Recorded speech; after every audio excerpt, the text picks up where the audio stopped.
함께 합독합니다. 시작. 에브라임 사람들이 모여 북쪽으로 가서 입다에게 이르되 내가 암몬 자손과 싸우러 건너갈 때에 어찌하여 우리를 불러 너와 함께 가게 하지 아니하였느냐. 우리가 반드시 너와 내 집을 불사르리라 하니 입다가 그들에게 이르되 나와 내 백성이 암몬 자손과 크게 싸울 때에 내가 너희를 부르되 너희가 나를 그들의 손에서 구원하지 아니한 고로 나는 너희가 도와주지 아니하는 것을 보고 내 목숨을 돌보지 아니하고 건너가서 암몬 자손을 쳤더니 여호와께서 그들을 내 손에 넘겨주셨거늘 너희가 어찌하여 오늘 내게 올라와서 나와 더불어 싸우고자 하느냐 하니라. 입다가 길르앗 사람을 다 모으고 에브라임과 싸웠으며 길르앗 사람들이 에브라임을 쳐서 무찔렀으니 이는 에브라임의 말이 너희 길르앗 사람은 본래 에브라임에서 도망한 자로서 에브라임과 므낫세 중에 있다 하였음이라. 길르앗 사람이 에브라임 사람보다 앞서 요단강 나루턱을 장악하고 에브라임 사람의 도망하는 자가 말하기를 청하건대 나를 건너가게 하라 하면 길르앗 사람이 그에게 묻기를 내가 에브라임 사람이냐 하여 그가 만일 아니라 하면 그에게 이르기를 쉿볼렛이라 발음하라 하여 에브라임 사람이 그렇게 바로 말하지 못하고 쉿볼렛이라 발음하면 길르앗 사람이 곧 그를 잡아서 요단강 나루턱에서 죽였더라. 그때 에브라임 사람의 죽은 자가 42,000명이었더라. 입다가 이스라엘의 사사가 된 지 6년이라. 길르앗 사람 입다가 죽음에 길르앗에 있는 그의 성읍에 장사되었더라. 아멘. 아멘. 오늘 이 시간도 하나님의 사랑하심과 은혜가 저와 여러분 가운데 함께하는 줄 믿습니다. 주께서 은혜 베푸시기 원합니다. 오늘 사사기 14번째 시간 사사 입다, 부제는 쉿볼렛. 참 특이한 제목이죠. 예, 오늘 본문 가운데 있는 표현인데 이 제목으로 말씀을 전합니다. 사사 입다를 하나님이 세우셨고 입다는 암몬 족속으로부터 이스라엘을 구원하는 구원자의 역할을 감당하게 되어집니다. 이 암몬 족속이 이스라엘을 괴롭히기 전에 입다 시대에 들어와서 하나님의 백성들이 이스라엘을 떠난 내용을 이스라엘 주변 모든 나라들의 신들을 이스라엘이 섬겼다. 그래서 여호와의 목전에서 악을 행했다라고 이야기를 합니다. 처음 사사기를 시작하면서 사사기 전체 구조가 이른바 키아스무스 구조라고 표현을 해서 이렇게 형식이 이렇게 되어 있다고 말씀드렸거든요. 그래서 A, B, C, D, C-, B-, A- 이런 어떤 구조라고 했는데 그 정점에 기드온의 이야기가 있어요. 기드온의 이야기가 지나고 나서 사사기의 내용들을 보면 사사들도 조금은 많이 약해진 모습이 있고 이스라엘 백성들은 더욱 타락한 모습이 있습니다.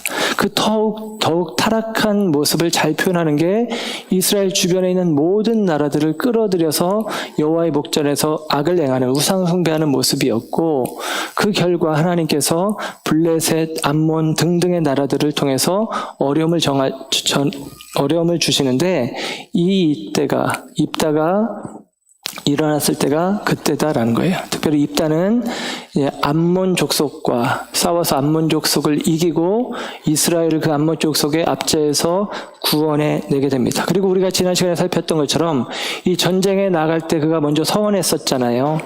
하나님께서 암몬을 내 손에 붙여주시면 내가 돌아오는 길에 내 집에서 나를 맞이하는 첫 번째 사람, 그를 여호와의 것으로 혹은 번제물로 드리겠습니다.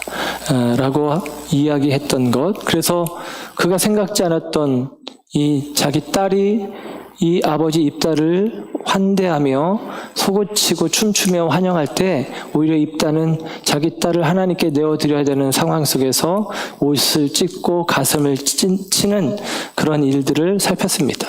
이미 말씀을 드렸지만 이 입다가 딸을 하나님 앞에 내어드린 것에 대해서 두 가지 인식이 있다고 말씀을 드렸습니다. 첫째는 그냥 그의 처녀됨으로 죽는다. 곧 그가 죽을 때까지 결혼하지 못하고 여호와의 성전의 일꾼으로 헌신되어졌다라고 하는 의미. 또 하나는 실제로 번제물로 하나님 앞에 인신제물로 드려졌다라는 의미. 인신제물로 드렸다 했을 때 그렇게 해석이 되어지면 입다는 하나님의 사람이 아닙니다. 개차반이라고 표현해도 맞습니다. 완전히 실패한 인생으로 귀결되는 거예요. 그런데 하나님의 사람으로 드렸다 하면 이런 것입니다. 하나님을 위해서 그 마음이 뜨거워지긴 했지만 막상 나의 중요한 것을 내어놓을 때 후회가 되어지고 아쉬움이 있고 그런 예를 들지 않았습니까? 여러분이 자녀들에게 신앙을 잘 가르치지만 얘야 신앙으로 살아야 된다. 믿음으로 살아야 된다. 얘 아버지 저 앞으로 신학대학에 가겠습니다. 얘야 꼭 그렇게까지 해야 되겠니? 마치 그런 느낌. 그런 느낌으로 저는 좀 이해를 해보는 게 어떨까라고 말씀을 드렸는데요. 그렇게 어쨌거나 입다는 하나님을 향한 열심이 있었고 그리고 전쟁에서 승리하여 이스라엘 가운데 구원을 가져왔습니다. 그리고 그 입다에 대한 해석과 판단은 다시 말씀드리지만 첨예하게 달라지는 두 가지 견해, 부정적으로 보는 견해와 조금은 긍정적으로 보는 견해가 있습니다. 그럼에도 불구하고 저는 긍정적으로 보는 입장이지만 전에 기드온의 이야기에서도 말씀드렸듯이 그들은 하나님이 세우신 분명한 사사요 하나님에게 손에 붙들려 쓰임받은 사사임에 분명하지만 온전하진 않다, 완전하진 않다, 부족하다, 실수가 있다. 그렇기 때문에 우리는 온전하신 메시아를 그리스도를 기다릴 수밖에 없다라는 사실을 다시 한번 마음에 기억을 하시면서 오늘 말씀도 그 연장선상에서 살펴봤으면 좋겠습니다. 사사를 통해서 일반적으로 사사는 슈페팀, 영어로는 저지, 판관, 재판관의 역할을 하지만 우리가 살펴보는 사사들의 모습을 보면 그 사사 이야기의 중요한 포인트는 전쟁에서의 승리입니다. 이방 나라, 이스라엘을 압제하는 이 이방 나라와의 전쟁에서 승리한 이후에 사사기의 내용들을 보면 승리 이후에 평화가 왔다라고 이야기를 합니다. 그런데 입다 이야기에는 그 이야기가 없어요. 입다 이야기에는 형식이 달라집니다. 암몬과 싸워서 이겼고 그리고 돌아오는 길에 비록 그가 가슴을 치고 옷을 찢으며 후회하기도 했지만 딸을 어쨌거나 서운한 대로 하나님 앞에 내어드렸고 입다의 딸의 그 이야기가 이 아버지에 대한 아버지의 선대로 행하라고 하고 자기 자신을 내어주는 그 헌신이 입다의 중심을 인정하는 것으로 우리는 이해를 했습니다. 그렇게 딸을 내어주고 난 상황 속에서 내가 마음에 작정했지만 그것을 드리는 것이 힘들고 어렵지만 그럼에도 불구하고 내 딸이지만 기꺼이 하나님 앞에 내가 서원한 대로 내어드리는 그 결정까지 가는 과정이 어렵지만 그것을 이루었단 말이죠. 그 이야기로 끝마치면 어찌 보면 참 아름다운 이야기로 끝마칠 수 있을 텐데 이어지는 이야기는 전쟁의 이야기가 이어지는 것입니다. 오늘 본문 우리가 읽은 사사기 12장 1절에서 7절까지의 말씀에 보면 이 전쟁이 끝나고 평화가 오는 것이 아니라 전쟁이 끝나고 암몬과의 전쟁이 끝난 이후에 에브라임 사람들이 와서 시비를 걸고 그리고 이 길앗 사람들 곧 이 입다와 더불어 싸움을 벌이게 되어지고 그 싸움의 결과 에브라임 사람 4만 2천 명이 죽임을 당하는 이야기가 오늘 본문의 이야기인 거예요. 에브라임 사람들이 입다에게 불평을 합니다. 오늘 본문 1절의 말씀을 보면 에브라임 사람들이 모여서 북쪽으로 갔다. 그런데 세번역 성경에는 북쪽이라고 하지 않고 사반이라고 써놨어요. 차판이라고 하는 히브리 원어인데 이 요단강 건너편으로 가면 요단강 건너편에 사반이라고 이름하는 성읍이 있습니다. 그곳으로 간 것으로 세번역 성경은 이해를 하고 많은 학자들이 그렇게 생각을 합니다. 왜냐하면 에브라임에서 이 길르앗 족속에 있는 땅으로 가는 길은 북쪽이 아니라 사실은 동쪽이거든요. 그래서 이제 북쪽이라는 단어로 번역될 수 있는 말이지만 그냥 지명을 써서 사반이라고 이제 번역을 해줬어요. 그래서 사반으로 갔다 이렇게 이야기를 하는데 어찌되었건 이 요단강 서편에 위치한 땅에 살고 있는 에브라임 사람들이 요단강을 건너서 요단강 동편에 있는 길르앗 사람의 땅에 가가지고 지금 따지고 묻는 것입니다. 어떻게 이야기하냐면 너희가 전쟁을 할 것 같으면 우리한테 연락을 해서 우리도 같이 전쟁을 하게 하지 왜 너 혼자 가서 싸웠느냐라고 이야기를 하는 것입니다. 왜 우리를 부르지 않았느냐라고 이야기를 하는 거예요. 이 불평을 이야기하고 그 다음에 거기서 끝나는 게 아니라 내가 가서 너와 내 집을 불사르겠다라고 1절 하반절에 이야기를 합니다. 에브라임 사람들이 너 왜 우리를 안 불렀어? 너희들 왜 우리를 안 불렀어? 입다 너 가만 안 둘 거야. 길르앗 너희들 우리가 멸해버릴 거야. 그렇게 하면서 넘어왔다라고 이야기를 하는 것입니다. 여러분, 에브라임 사람들이 오늘 가지고 있는 행태는 타락한 이스라엘을 대표하는 모습이에요. 에브라임은 12지파 가운데 한 지파에 속해 있지만 호세아서 같은 데는 그렇게 표현합니다. 이스라엘아 에브라임아, 이스라엘아, 에브라임아, 막 그러면서 이걸 혼동해서 써요. 혼용해서 써요. 그러니까 나중에 보면 북이스라엘은 에브라임을 중심으로 형성이 되어지고 남유다는 유다 지파를 중심으로 형성이 되거든요. 그래서 에브라임이 이스라엘을 상징하는 모습이 되어지는데 아직 북이스라엘 남유다로 나누어지진 않았지만 이 에브라임의 모습이 이스라엘 전체의 어떤 타락한 모습을 잘 반영해주고 있다라고 이야기할 수 있어요. 근데 이 에브라임 사람들이 이스라엘의 대표격인 이 사람들이 지금 입다에게 와서 너 왜 전쟁 때 우리를 부르지 않았느냐라고 이야기하는데 여러분 2절의 말씀을 보면 입다는 다른 이야기를 합니다. 무슨 소리? 내가 너희를 불렀어 라고 이야기하는 거죠. 2절 중간에 보면 내가 너희를 부르되 너희가 나를 그들의 손에서 구원하지 아니한 거로 그럽니다. 무슨 소리냐? 내가 너희를 부르지 않았느냐? 근데 너희들이 오지 않았다. 너희들이 내가 전쟁에 나갈 때 나를 돕지 않았다 라고 이야기를 하고 있는 것입니다. 그 과정 속에서 이제 싸움이 일어나게 되어지는데요. 에브라임 사람들이 지금 이 불평을 제기하면서 왜 우리를 부르지 않았어? 라고 하는 이 이야기는 입다의 이야기만 나온 게 아니라 사사기 8장 1절, 2절, 3절 이 말씀 속에서도 이미 나왔어요. 8장 기드온 이야기인데 기드온이 미디안 군대와 싸워서 이기고 미디안이 퇴각을 합니다. 기드온이 300명의 사람들을 데리고 횃불과 항아리와 나팔을 가지고 전쟁을 하는데 미디안 군대 가운데 자중질환이 일어나서 13만 5천 가운데 12만 명이 서로를 향해서 자중질환이 일어나죠. 칼을 들이대죠.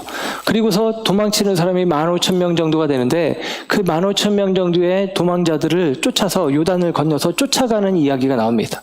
그때에 요단을 건너 쫓아갈 때 에브라임 사람들이 오렙과 스앱이라고 하는 미디안 방백을 잡아가지고 기드온에게 오는 거예요. 그래가지고 얘기하는 것입니다. 너 왜 우리를 전쟁에 부르지 않았느냐? 근데 예전에도 말씀드렸지만 그 전쟁은 누구나 아는 전쟁이고 당연히 초대가 되었을 것입니다. 근데 그 전쟁에 참여하지 않았던 그들이 이제는 전세가 완전히 이 미디안에서 기드온의 군대로 이스라엘로 전세가 완전히 옮겨진 이후에 너 왜 우리를 부르지 않았느냐라고 하는 것은 마치 그런 거예요. 다 차린 밥상에 숟가락 얹어놓겠다라는 심보입니다. 우리도 이 전쟁에 참여했으면 이 전리품들을 우리도 취했을 텐데 라고 하는 기대가 에브라임 사람들에게 있었던 것입니다.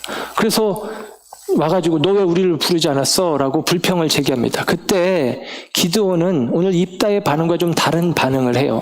기드온은 이렇게 반응을 합니다. 8장 2절에 보면 기드온이 그들에게 이르되 내가 이제 행한 일이 너희가 한 것에 비교되겠느냐? 에브라임의 끈물 포도가 아비에셀의 만물 포도보다 낫지 아니하냐? 그렇게 이야기합니다. 야, 내가 한 일은 별거 없어. 나 불 들고 나팔 불었을 뿐인데 너희들은 어떻게 미디안 방백 오렉과 스웹을 잡아왔냐. 대단하다. 너희들이 나보다 더 대단하다. 너희들의 끝물포도는 우리의 만물포도보다 낫다. 너희들의 아주 미천한 것이라도 우리들의 아주 탁월한 그거보다 너희들이 더 뛰어나, 훌륭해, 대단해 라고 이야기하면서 지금 에브라임 사람들을 높여주고 있는 거예요. 그 방식으로 이 다툼에서 벗어나고 있는 것이 기드온입니다. 근데 똑같은 상황이 벌어졌는데 입다는 너희들을 왜 안 불러? 난 불렀지 하면서 그들을 향해서 전쟁을 일으키고 그 전쟁하는 와중 속에 도망치는 사람들까지 추격해 가서 42,000명이 죽도록 동족상잔의 비극이 벌어지는 이야기가 오늘 본문의 이야기라는 거예요. 오늘 기드온과 입다가 똑같은 일을 경험하게 되어지는데 여기서 몇 가지 공통점이 있는데 기드온과 입다에게 찾아와서 전쟁이 끝난 후에 불평을 제기하는 사람들이 똑같이 에브라임 족속이에요. 8장에도 에브라임 족속, 12장에도 에브라임 족속. 그리고 이 에브라임 족속이 찾아왔을 때도 똑같습니다. 전쟁이 끝났을 때, 곧 전쟁에서 이기고 난 후에, 전쟁에서 이기고 영광을 누릴 즈음 찾아와가지고 왜 우리를 안 불렀어? 라고 이야기하는 것입니다. 그리고 12권은 내용도 똑같잖아요. 왜 우리를 안 불렀어? 왜 우리를 안 불렀어? 불렀으면 우리가 같이 싸웠을 텐데 라고 이야기를 하고 있습니다. 똑같은 상황이에요. 그런데 차이점은 입다는 싸웠고 기드온은 싸우지 않았다라고 하는 차이가 있는 것입니다. 기드온은 말씀드린 대로 그들을 높여주면서 그들을 존중해주면서 너희들의 끝물포도가 우리들의 만물포도보다도 더 뛰어나 하면서 그들을 높이면서 이 싸움의 자리에서 벗어나는 모습을 보게 되어집니다. 기드온은 아마도 저는 이 내용을 보면서 이런 나름대로의 생각을 해봤어요. 왜 이런 일들이 가능했을까? 무엇 때문에 기드온은 그렇게 다투지 않고 싸우지 않고 이 싸움에서 벗어날 수 있을까라는 생각을 해봤습니다. 첫째는 환경적으로, 상황적으로 기드온은 아직 전쟁을 끝마치기 직전입니다. 그러니까 대세의 흐름은 기드온에게 있지만 기드온은 나머지 15,000명의 미디안 군대를 쫓아 추격하는 과정 가운데 있었고 아직 전쟁이 끝나지 않은 상태에서 에브라임 사람들이 불평을 제기하니까 그들과 다툴 수 없잖아요. 외부의 적이 아직 남아있는데. 그러니까 평안을 유지하는 쪽을 택했다라고 볼 수 있습니다.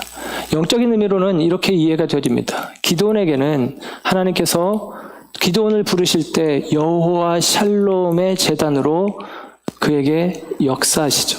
하나님은 평화의 하나님, 그것입니다. 기드온의 마음 가운데는 늘 그것이 자리하고 있었던 것입니다. 특별히 하나님이 여호와 샬롬의 하나님이 되어질 때 기드온은 거듭 여러 가지 표징을 구하죠. 표징을 여러 번 구했다는 얘기는 하나님의 뜻에 대해서 내가 온전히 쉽사리 따라가지 못했다는 증거이기도 합니다. 바꿔 말하면 그는 거듭 부인하고 외면하고 그리고 멀리하고 있지만 하나님은 거듭 그에게 찾아오셔서 그를 끌어당겨 당신 안에 두시는 과정이 있었다라는 것이죠.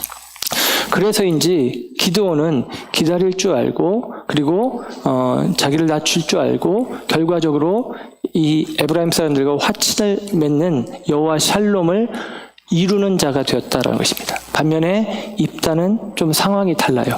오늘 본문의 말씀을 보면 상황적인 차이는 첫째 이것입니다. 에브라임 사람들이 똑같이 와서 불평을 제기하지만 기드온에게는 너 왜 우리를 부르지 않았어 하면서 오렉과 스웹을 잡아와서 그 전쟁에 동참하는 모습을 보이지만 오늘 본문에 나오는 에브라임 사람들은 이번에 똑같이 와서 불평하지만 나와서 이런 이야기를 합니다. 너 왜 우리를 부르지 않았어? 우리가 너와 네 집을 불사르리라 라고 이야기하는 것입니다. 이게 완전히 진멸해 버리겠다는 거예요. 바꿔 말하면 왜 우리를 부르지 않았어? 라고 이야기하는 게 아니라 너 우리 안 불렀지? 가만 안 둬? 하고 아예 전쟁을 일으킬 태세로 온 것입니다. 지금 요단강을 건너 몇 사람의 사신이 온 게 아니라 전쟁을 통해서 죽게 된 42,000명이 넘어온 거잖아요. 42,000명이 왔다는 얘기는 이미 오는 과정 속에 싸우겠다라는 마음, 가만두지 않겠다라는 마음들이 있었다라고 하는 사실입니다. 그래서 이렇게 큰 싸움이 있는 거예요. 그러니까 에브라임은 분명히 타락한 이스라엘의 모습을 그대로 반영해내고 있어요. 반면에 그러면 입단은 어떠냐? 입단은 나름대로 정당성이 있습니다. 기도원과는 다른 상황이잖아요. 그리고 그들이 먼저 전쟁을 걸어온 듯한 느낌도 있습니다. 그런데 입다에게는 아쉬움이 있는 거예요. 그 전에 입다는 이런 모습이 있었어요. 자기가 길르앗의 기생의 아들로 태어나서 배다른 형제들이 자기를 쫓아냈단 말이죠. 그리고 쫓겨나서 도비라는 땅에 가서 살다가 나중에 암몬 사람들에 의해서 어려움을 겪게 될 때 길르앗 사람들이 이 도배에 있는 입다에게 가서 도움을 청해요. 우리의 장관이 되어달라. 그때에 입다가 거절하는 듯하게 이야기하잖아요. 내가 쫓겨날 때는 모른 척하더니 이제 아쉽다고 나를 찾느냐, 그런 식으로 이야기해서 장관이 아니라 그들의 머리, 그들의 사사가 되어지는 것이 인정을 받았단 말이죠. 대화를 통해서 원하는 것들을 이끌어내는 어떤 협상의 어떤 모습이 있습니다. 심지어는 암몬과 전쟁할 때도 여호와의 신이 임했을 때 그냥 무작정 달려가서 이 암몬 사람들을 칼로 쳐서 죽이는 게 아니라 그 전에 사신을 먼저 보냅니다. 사신을 보내서 자초지정을 따져요.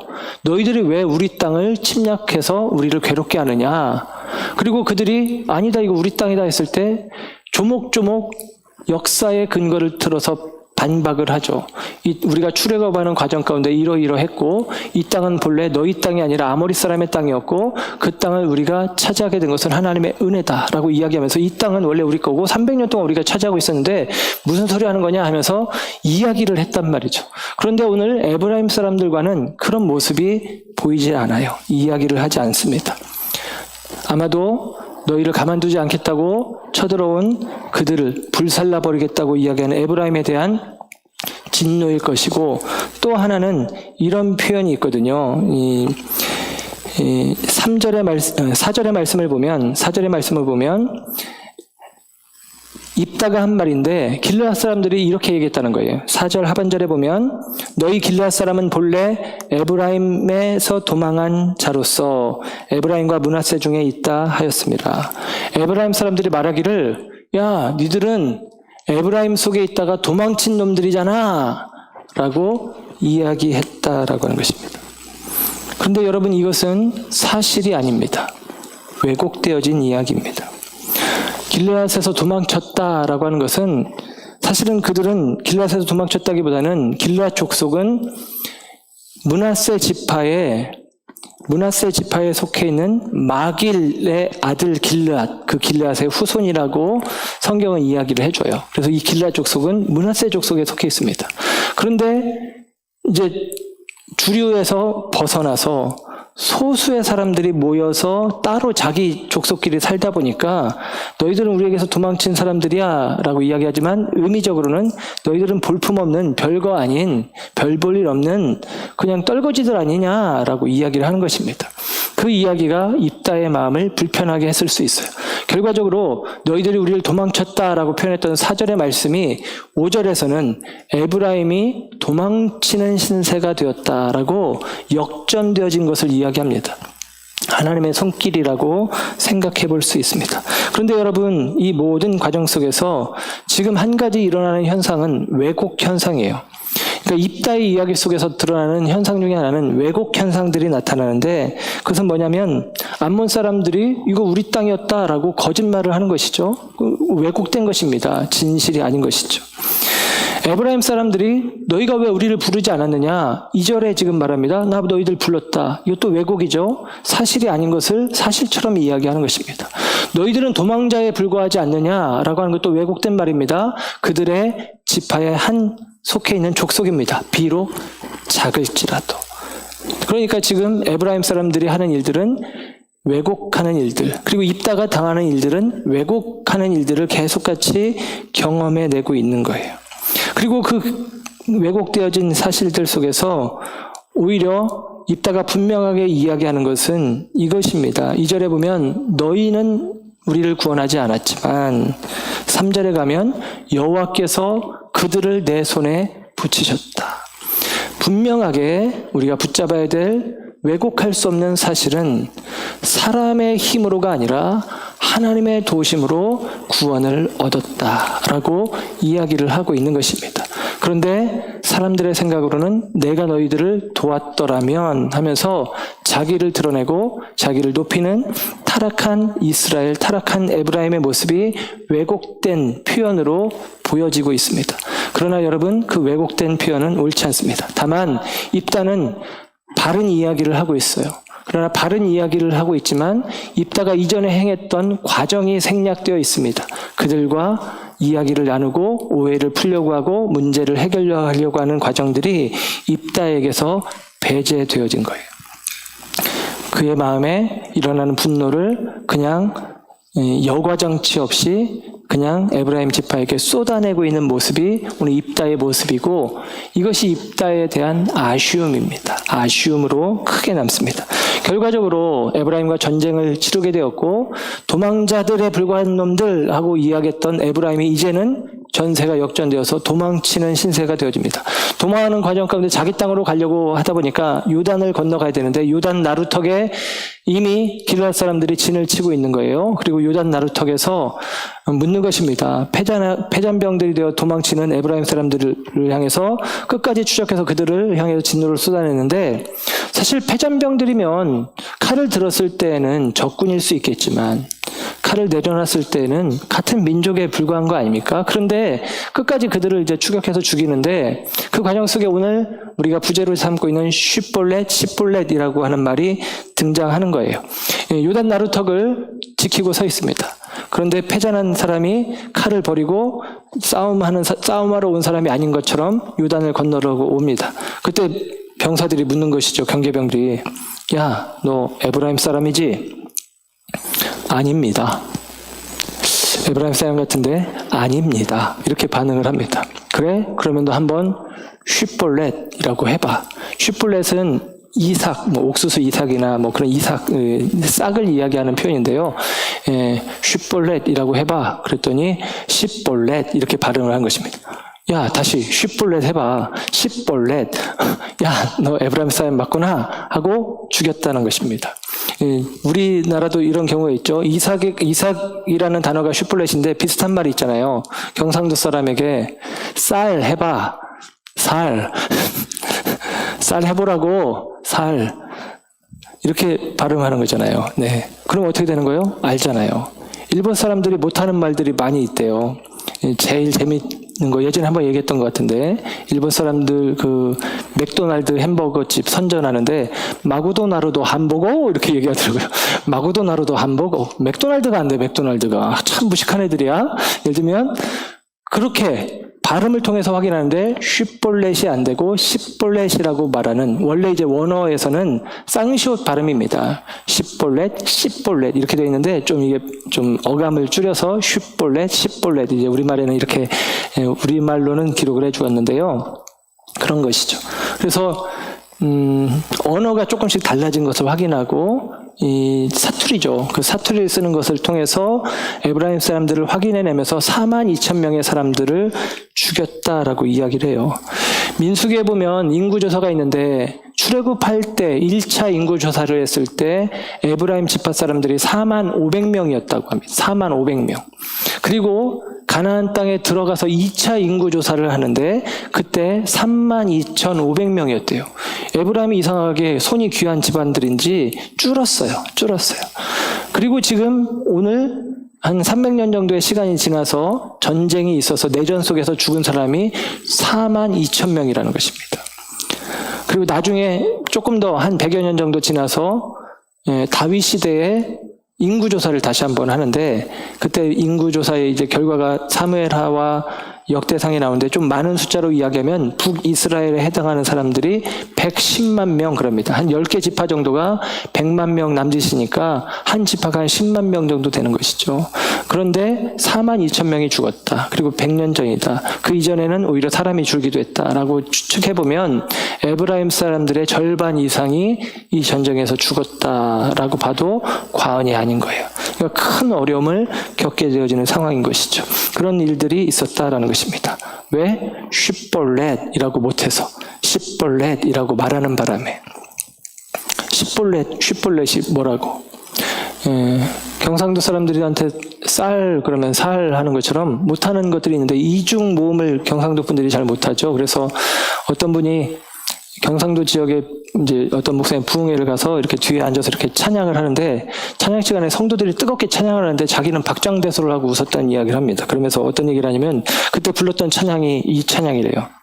선한 싸움 다 싸우고 의멸유관 받았으리라 뭐 그래서 찬양을 하는데 너무 웃기다는 거죠. 의가 안 되고 그렇게 이제 발음을 하는 거죠. 의멸유관 그렇게 해서 자기가 너무 웃겼다고 이야기를 하는데 그런 것이죠. 어느 순간 시간이 지나면서 언어가 바뀌어지고 생각이 차이가 나기 시작하고 그런 모습들이 보이는 것입니다.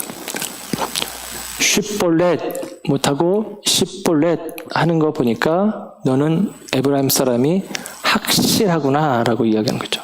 확실하구나 라고 이야기하지 않고 확실하구나 라고 이야기하듯이 그렇게 구분해내는 것입니다. 그리고 결국은 그 과정 속에 42,000의 사람이 죽게 됩니다. 이게 오늘 제가 드린 이야기의 배경이고 이 이야기를 배경으로 제가 드리고 싶은 말은 이것입니다. 오늘 본문의 7절의 말씀에 보면 입다의 이야기가 이렇게 끝마쳐집니다. 입다 이야기가 7절에 입다가 이스라엘의 사사가 된 지 6년이라 길르앗 사람 입다가 죽음에 길르앗에 있는 그의 성읍에 장사되었더라. 입다가 사사가 된 지 6년 만에 입다의 시대는 끝납니다. 이제까지 나온 모든 사사, 앞으로 나올 사사 가운데 가장 짧은 생을 살아낸 사람이 입다입니다. 물론 그가 나이가 많아서 부름을 받았으면 그럴 수도 있겠지만 보통은 뭐 20년, 40년, 어떤 경우는 80년까지도 그렇게까지도 표현이 되어지는데 입다는 6년, 그의 시간이 짧았음을 이야기를 해줍니다. 그러면서 여기서 더 중요한 표현은 이제까지 나왔던 표현 하나가 빠져 있는데 이제까지 나온 사사, 이제 메이저 사사와 마이너 사사가 있는데 대사사, 그러니까 그 이야기가 많은 사람들, 소사사, 이야기가 짧은 사람들이 있는데 이야기가 짧은 사람들은 한 절, 두 절 기록해주기 때문에 그 이야기가 거의 다 빠져 있어요. 그런데 이야기가 긴 사람들은 하나같이 표현된 것 중에 하나가 그들이 죽을 때, 그 사사가 죽을 때까지 그 땅에 평온이 있었다라는 표현이 기록되어 있습니다. 사사기 3장 11절에 온니엘이 죽을 때 그 땅이 평온했다. 사사기 3장 30절에 에훗이 죽을 때 그때까지 평온했다. 5장 31절에 드보라와 바락 그들이 죽을 때까지 그 땅이 평온했다. 8장 28절에 기드온이 죽을 때 그때까지 그 땅이 평온했다. 그런데 입다에 대한 표현 속에서는 입다가 죽었다 라고만 기록했지 그 땅에 평온이 있었다라는 말이 없습니다. 그도 그럴 것이 암몬과의 전쟁에서 이기고 평화가 찾아오는 것이 마땅하지만 그 이후에 에브라임과 이 길르앗 사람들과의 동족 상잔의 비극이라고 할 수 있는 전쟁이 있었던 것이죠. 그래서 그 시대를 평온의 시대라고 이야기할 수가 없는 것입니다.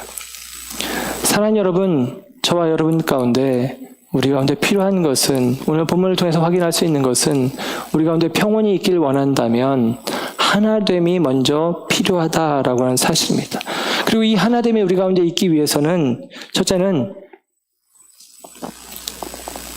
우리 가운데 있는 이 뒤틀린 왜곡 현상들이 좀 사라졌으면 좋겠고 그리고 그들 속에서도 겸손한 마음들이 우리 가운데 필요하다라고 하는 사실입니다.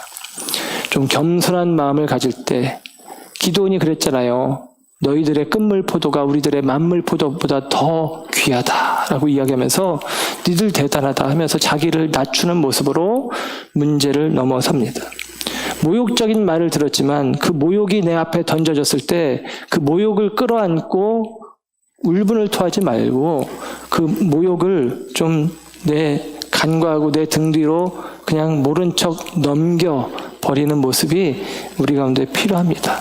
그런 과정들이 있을 때 우리 안에 나눔과 다툼은 조금은 줄어들게 될 거예요. 이런 말들을 하죠. 누군가에 대하여 예를 들면 애들이 그런 표현을 많이 쓰는데 너 내 마음에 든다. 너 내 마음에 안 든다. 너 좀 마음에 안 들어? 너 하는 짓이 마음에 안 들어? 예를 들면 이런 표현을 합니다. 마음에 안 든다라고 이야기하는 것은 의미가 뭐냐면 마음에 안 들어온다라는 이야기예요. 마음에 안 든다라는 얘기는 마음에 안 들어온다는 얘기죠. 여러분 마음에 왜 안 들어오겠습니까? 내 마음과 달라서 안 들어올 수도 있겠지만 내 마음보다 커서 안 들어오는 경우도 있을 것입니다. 우리가 우리의 마음에 담아내지 말아야 될 것들이 있어요. 마귀가 주는 생각이요, 세상의 생각이요, 땅이 주는 생각들입니다. 거짓과 왜곡은 우리가 담아내면 안 되겠죠. 그러나 여러분, 나와 다른 그가 나보다 크다고, 내 마음보다 크다고 그를 내 마음에 안 든다고 찍어낼 수는 없습니다. 마음에 안 들어오는 것은 나보다 크기 때문이에요. 그러면 어떻게 하면 됩니까? 내 마음 너머편에 있는 대상이 내 마음보다 클 때 그를 내 마음 안에 담으려면 어떻게 해야 됩니까? 내 마음을 찢는 것입니다.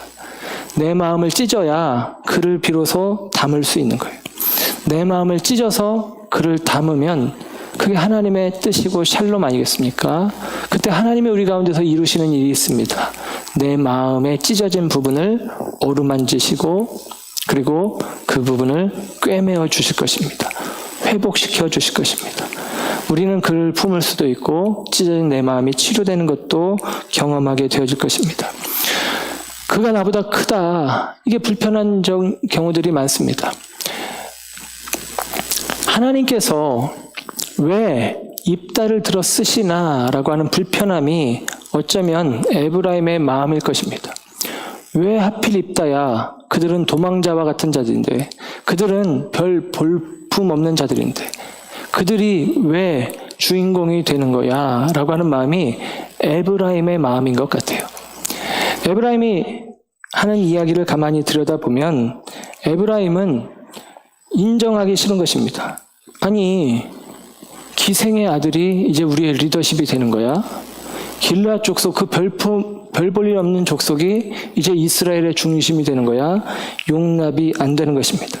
그래서 그들은 하나님에 대한 불평과 불만을 그들이 해야 할 만한 대상에게 쏟아내는 것입니다. 마치도 가인과 아벨 이야기를 우리가 잘 알지만 가인은 아벨을 본래 미워하지 않았어요.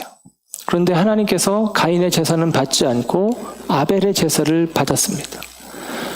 가인의 불평은 자기의 제사를 받지 않은 하나님을 향해 있습니다. 그러나 하나님을 향해서 그는 칼을 들 수 없죠.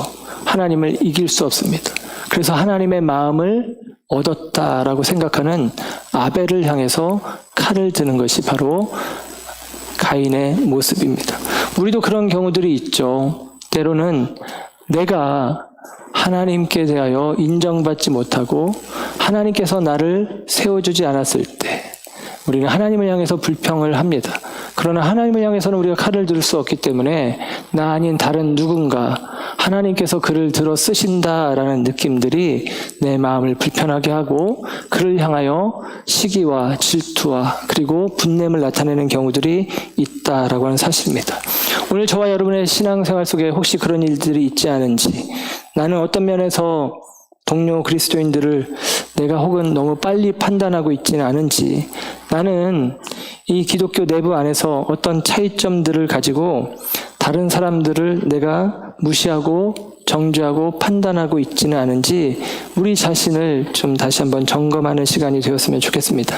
오늘 제가 이런 말씀을 드리는 까닭은 최근에 전에도 그런 말씀을 드렸지만 예를 들면 코로나19에 대한 정부의 대처 방향에 대해서도 긍정적인 해석을 하기도 하고 부정적인 해석을 하기도 합니다. 교회 공동체가 그렇다는 얘기예요. 그거 외에도 여러 방면에 있어서 교회 공동체 안에 사회적인 이슈로 말미암아 내적 갈등들이 있습니다. 그런 갈등들을 바라보는 목회자의 입장이 심히 어렵고 힘듭니다. 그리고 나름대로는 다 자기 견해, 자기 생각, 자기 판단이 다 있습니다. 최근에 이제 가장 극명하게 기독교 안에 갈등을 야기하는 이야기 중에 하나는, 내용 중에 하나는 포괄적 차별금지법을 정의당에서 발의했는데 그 부분에 대해서 기독교계에서 첨예하게 대립하고 결사반대를 주장하고 있습니다. 근데 이 부분에 있어서도 우리가 이른바 이제 보수적인 혹은 좀 거의 대부분의 교회들은 반대 입장에 있고 진보적인 교단 같은 경우는 찬성의 입장을 내기도 했습니다. 마치도 조선일보하고 한겨레 신문하고 똑같은 내용을 다른 관점으로 이야기하듯이 기독교 언론사 안에서도 똑같은 이 포괄적 차별금지법안에 대해서 다른 해석과 다른 견해와 다른 판단들을 하는 것들을 보게 되어집니다. 이렇게 읽으면 이게 이해가 되고 저렇게 읽으면 저렇게 이해가 되는 경우들이 사실 많습니다. 저에게도 그런 질문들이 있기도 합니다. 근데 저에게 오늘을 기점으로 묻지 마십시오. 저도 나름대로 생각이 있지만 이야기하지 않으려고 합니다. 이유는 인즉슨, 이야기할 수도 있겠죠. 네, 이유인즉슨 그것이 우리의 교회를 나누고 다투고 분쟁하고 하는 일들의 이유가 되지 않았으면 좋겠습니다. 이 말씀을 보면서 요한복음 17장에 있는 말씀을 다시 한번 꺼내어서 깊이 묵상하게 되었는데요. 요한복음 17장 20절부터의 말씀인데, 요한복음 17장은 요한복음 13장에 예수님께서 세족식을 통해서 최후의 만찬 세족식 하시고 제자들에게 당부의 말씀을 주시고, 그리고 요한복음 17장은 예수님의 중보 기도로 한 장이 가득 채워져 있습니다. 예수님이 제자들을 떠나가시면서 제자들을 위해서 중보 기도하는 내용이에요. 근데 중보 기도를 하는데 첫째는 12명의 제자들을 위해서 중보 기도하고 12명 말고도 또 다른 제자들이 있었잖아요. 믿는 무리들을 위해서 기도하고, 그리고 나서 앞으로 믿게 되어질 그리스도인들을 위해서도 예수님은 기도를 하세요. 근데 이 요한복음 17장 20절부터의 내용이 이렇습니다. 20절의 말씀을 보면 내가 비옵는 것은 이 사람들만 위함이 아니요 또 그들의 말로 말미암아 나를 믿는 사람들도 위함이니 그럽니다. 그러니까 이 사람들, 지금 믿고 있는 이 사람들, 제자된 이 사람들만이 아니라 이 사람들을 통해서 이 사람들이 나를 전하고 이 사람들이 복음을 전해서 앞으로 믿게 되어질 그 사람들도 위해서 내가 하나님께 기도합니다 라고 이야기를 하시면서 기도하시면서 그 기도의 내용이 무엇이냐? 21절 22절 아버지여 아버지께서 내 안에 내가 아버지 안에 있는 것 같이 그들도 다 하나가 되어 우리 안에 있게 하사 세상으로 아버지께서 나를 보내신 것을 믿게 하옵소서. 내게 주신 영광을 내가 그들에게 주었사오니 이는 우리가 하나가 된 것 같이 그들도 하나가 되게 하려 함이니이다. 그럽니다. 여러분 보세요. 내가 아버지 안에, 아버지가 내 안에 있는 것처럼 그들도 하나가 되어서 우리 안에 있었으면 좋겠습니다. 그럼 이걸 거꾸로 이야기하면 그들이, 우리가, 교회가 하나가 되지 않으면 아버지가 내 안에, 내가 아버지 안에, 예수님 안에, 하나님이 예수님 안에 두 분이 함께 더불어 합일되어진 그 모습에서 우리는 벗어나지게 되는 것입니다. 그들이 하나가 되어서 우리 안에 있는 것을 그들이 하나가 되어서 우리 안에 있게 하시라라고 하는 얘기는 하나가 되지 않으면 하나님 안에 있지 않은 것이고 하나님 안에 있지 않으면 우리는 샬롬을 누릴 수 없다라고 이야기를 하고 있는 것입니다. 나아가서 우리가 하나 되어야 되는 이유는 세상으로 아버지께서 나를 보내신 것을 믿게 하옵소서. 앞으로 세상에 믿음의 사람들이 일어나야 되는데 그들이 하나 되어질 때 세상이 하나님이 예수님을 보낸 게 맞구나, 예수는 하나님께로부터 오신 분이 맞구나라고 알 수 있다라는 것입니다. 바꿔 말하면 교회가 하나 되지 않으면 예수와 하나님이 관계가 없는 존재로 세상은 인식하게 되어진다라는 것입니다. 쉽게 말하면 이런 것이죠. 그리스도의 이름으로 모인 사람들이 자기들끼리 싸워? 그리스도 믿을 필요가 없겠네 라는 생각을 쉬할 수 있다라는 사실입니다. 그래서 여러분은 주님 안에서 그리스도 안에 있느냐 그렇지 않느냐 이것들을 먼저 깊이 생각하기 원합니다. 물론 우리 안에 있는 수많은 이슈들이 첨예하게 우리들의 생각과 판단을 따라 달리 해석되고 판단되어지기도 합니다. 누군가는 이삭을 쉿볼렛이라고 말할 수 있고 누군가는 이삭을 십볼렛이라고 말할 수 있습니다. 그것이 그렇게 큰 문제가 되는 것입니까? 동그라미나 동글뱅이나 다 그것 아니겠습니까? 물론 이렇게 이야기하면 중요한 현안을 물타기 한다라고 저에게 도전할 수도 있겠지만 제가 드리고 싶은 말씀은 그것입니다. 주님 안에서 우리가 그리스도 안에서 하나임을 잊지 말아야 된다라는 것입니다. 17장 22절, 요한복음 17장 22절, 내게 주신 영광을 내가 그들에게 주었사오니 이는 우리가 하나가 된 것 같이 그들도 하나가 되게 하려 함이니라. 여러분, 내게 주신 영광이 그리스도로 말미암아 우리에게 주어지듯이 그 구원의 은혜죠. 나아가서 오늘 입다의 이야기를 들여다보면 암몬과의 전쟁에서 하나님께서 암몬을 이스라엘의 손에 건네주어서 이스라엘로 하여금 이 전쟁에서 구원받게, 승리하게, 이 승리의 영광 가운데 들어가게 하셨습니다. 승리의 영광 가운데 그가 들어갔으면 그들은 이제 하나님의 도우심 아래, 하나님의 도우심이라는 은혜의 깃발 아래 함께 모여져야 되는 것입니다. 그런데 그들은 이 승리를 자기의 승리로 끌어오기 위해서 그 승리의 깃발 아래 모여지는 것이 아니라 그 승리의 깃발을 쟁탈하기 위해서 서로 싸우고 있다라고 하는 사실입니다. 그 시대를 입다의 시대라고 이야기하는 것이고, 입다의 시대의 큰 아쉬움은 그 입다의 시대를 표현하는 이 표현 속에 평온이 있었다라는 표현이 상실되어 버린 시대다라고 하는 사실입니다. 십볼렛, 왜 같은 말이 어느 날인가 다른 말이 되어졌을까요? 요단강을 중심으로 갈라져서 살면서 서로 왕래가 없어지고 교류가 없어지고 대면하는 일들이 줄어들면서 각자 자기들의 말들을 만들어가기 시작하고 자기 생각을 구축하기 시작하고 그 결과가 쉿볼렛의 이 동족상전의 싸움이 되어지는 것입니다. 여러분, 우리의 생각이 있겠지만 생각을 나누는 작업들이 우리 가운데 필요합니다. 더 안타까운 것은 여러분, 기드온이 므낫세 사람이고요. 이 입다가 길앗 사람이라고 했는데 므낫세 마길의 자손 길앗입니다. 므낫세 사람입니다.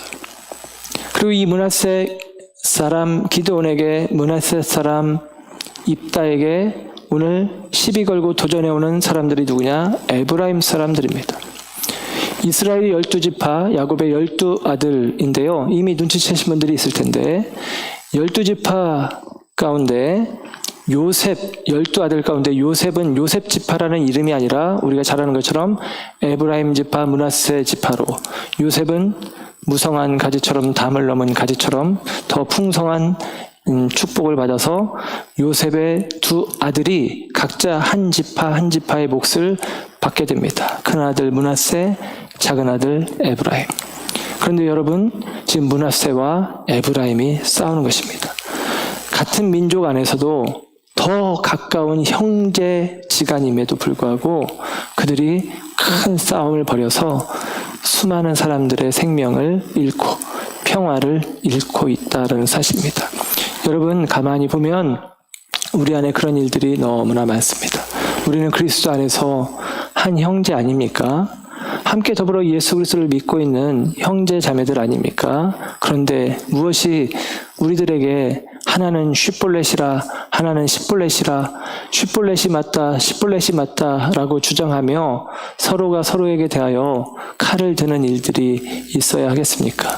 다시 한번 말씀드리지만 주님 안에서 하나인 것을 기억하시고 그들을 나보다 큰 누군가를 내 작은 마음 안에 끌어안기 위해서 내 마음을 찢고 하나님의 치유와 회복과 어루만짐을 경험하는 저와 여러분들, 그 과정 속에 둘로 나누는 우리가 아니라 하나로 엮어내는 저와 여러분 되시기를 주의 이름으로 축원합니다. 기도하겠습니다.